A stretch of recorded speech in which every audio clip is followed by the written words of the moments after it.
आज विकास की गाड़ी ठप हो गई फरीदाबाद में और युवा को रोज़गार मिल नहीं रहा, निवेश हो नहीं रहा। इसी वजह से जो कहीं ना कहीं जो नशे की बात है वो फरीदाबाद में जो देखने को मिल रही है, क्राइम की बात देखने को मिल रही है, ये सारे इंटरलिंक्ड प्रॉब्लम्स हैं। ये सारे प्रॉब्लम इस बात का प्रतीक है कि इस प्रदेश की सरकार ने ना सिर्फ पूरे हरियाणा को लेकिन फरीदाबाद नगर निगम और मेट्रोपॉलिटन एरिया को भी विकास की पटरी से उतारने का काम किया है। कितने स्मार्ट देखते हैं फरीदाबाद को? पर्यावरण को लेकर आप खुद बताएं, फरीदाबाद में बारिश हो तो जो है आपको विकास की गंगा नहीं लेकिन बारिश की गंगा वहाँ पे जो है सड़कों में आप बहती हुई दिखाई देगी। ये स्थिति फरीदाबाद की। फरीदाबाद एक सरकार एक काम बताए। मैं फरीदाबाद में कहना चाहता हूँ, ये वहाँ से अपना जो हमारे जो सारे विधायक हैं सरकार के, मंत्री हैं सरकार के, मुख्यमंत्री जी हैं, सांसद हैं हमारे, जो है वो हमारे अच्छे मित्र हैं। मैं उनसे, कृष्ण पाल जी हमारे मित्र हैं, तो मैं उन सबसे पूछना चाहता हूँ कि काम बताएं फरीदाबाद में क्या काम किया इस सरकार ने। सर अवार्ड मिला है जो दीपेंद्र जी चावला पार्क है, सिटी पार्क है बल्लभगढ़ में, उस पर भी संकट गहरा गया है, उसे भी निजी हाथों में देने की तैयारी हो रही है। देखिए मैंने कहा कि भाई कुछ काम तो किया नहीं। जब मैं उनसे ये बात पूछ रहा हूँ कि केवल काम बताएं, तो मैं उनसे ये भी कहूँगा फरीदाबाद के सारे मंत्रियों से, चाहे वो मूलचंद जी हों, चाहे कृष्ण पाल जी हमारे सांसद हों, सारे बीजेपी के विधायक हों, मैं उनसे एक बात और कहूँगा, जब हम पूछ रहे हैं कि काम बताओ तो उसमें वो घोटाले ना गिनवाएं। नगर निगम में बता दें इतना बड़ा घोटाला है, वो जो काम बिगाड़ा है वो ना गिनवाएं कि हम ये बेच रहे हैं वो बेच रहे हैं, ये काम ना गिनवाएं। वो घोटाले और काम बिगाड़ने वाले काम हम गिनवा लेंगे। वो फरीदाबाद में क्या ठोस कोई प्रोजेक्ट इनके समय कौन सा आया है और जिसमें कोई लोगों के जनहित के अंदर कोई बड़ा कोई विकास की परियोजना लेके आए हों जो धरातल पे उतारी गई हो, हमें एक भी बताएं, हम मान लेंगे। लेकिन कुछ नहीं हुआ।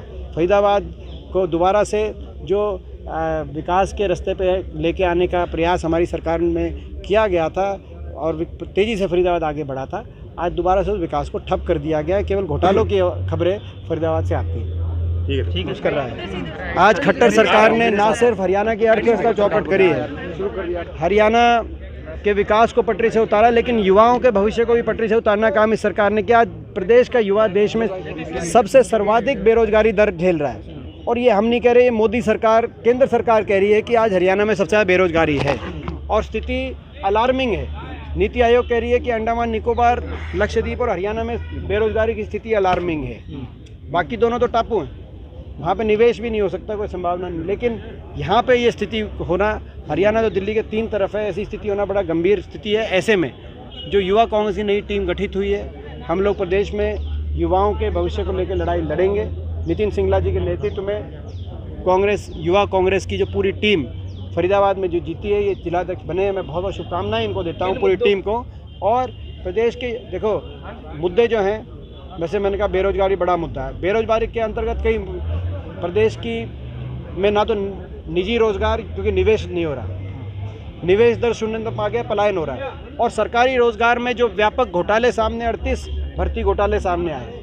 आज प्रदेश में आलम यह है कि फर्जी पर्ची और नोट की अटैची से भर्ती की जा रही है। लखी और करोड़ी के अंदर पेपर लीक कराए जा रहे हैं। करोड़ हो तो पेपर लीक कराओ और अगर लाख हो तो अपना पेपर क्लियर कराओ। तो ऐसी स्थिति में कहीं ना कहीं प्रदेश में युवाओं के भविष्य को लेकर लड़ाई लड़ी जानी चाहिए, जिसमें युवा कांग्रेस आगे आएगी, हमें पूरा विश्वास। एक के बाद एक पेपर कैंसिल होते जा रहे हैं, हर किसी ना किसी 38 पेपर लीक हुए हैं, 38 पेपर लीक हुए और कैंसिल हुए हैं। ये रिकॉर्ड बन गया। व्यापम स्कैंडल में भी इतना नहीं हुआ था मध्य प्रदेश में।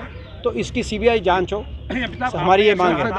ये नौकरियां माफियाओं के हाथों में है। ये माफियाओं का डान कौन है हरियाणा का? देखिए, ये एक आधी लीक अगर कोई जो है तो एक सोच सकते हैं, लेकिन 38 लगातार लीक हो और HPSC SSC के जो है अधिकारियों के घर करोड़ करोड़ रुपए की बरामदगी हो, तो यानी कि बड़े लोग इसमें जुड़े हुए हैं। इसके तार सत्ता के में शामिल लोगों से जुड़े हुए हैं। इसीलिए हमारी मांग है कि CBI, और ये मैं नहीं कह रहा, प्रदेश के लोगों को शक है, प्रदेश के लोग जानते हैं कि किस किस ने पेपर क्लियर कराए हैं। अभी SI का जो पेपर क्लियर है उसमें किस किस के नाम सामने आ रहे हैं, जो सत्ता में जुड़े हुए लोग हैं उनके रिश्तेदारों के नाम सामने उसमें आ रहे हैं। तो ऐसे में हमारी मांग है कि सीबीआई जांच। सत्ताधारी पार्टी के सांसद विधायक कहते हैं पर्ची खर्ची नहीं चलती, सबको पारदर्शी तरीके से नौकरी मिलती है, तो क्या ये बात गलत है? तो आप ये बताइए कि जो इनके अधिकारियों के सिलेक्शन बोर्ड के अधिकारियों घर करोड़ रुपए बरामदगी हो रही है, तो किस चीज़ का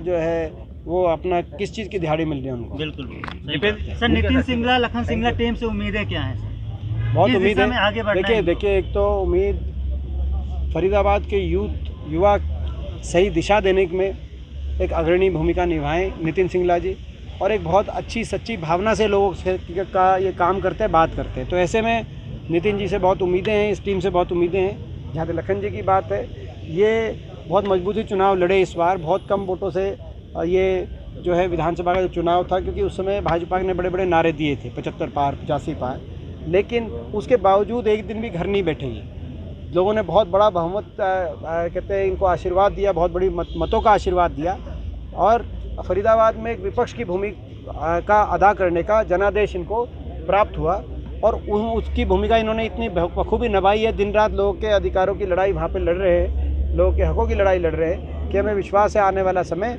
में लोग फरीदाबाद के लोगों का बड़ा बहुमत से इनको आशीर्वाद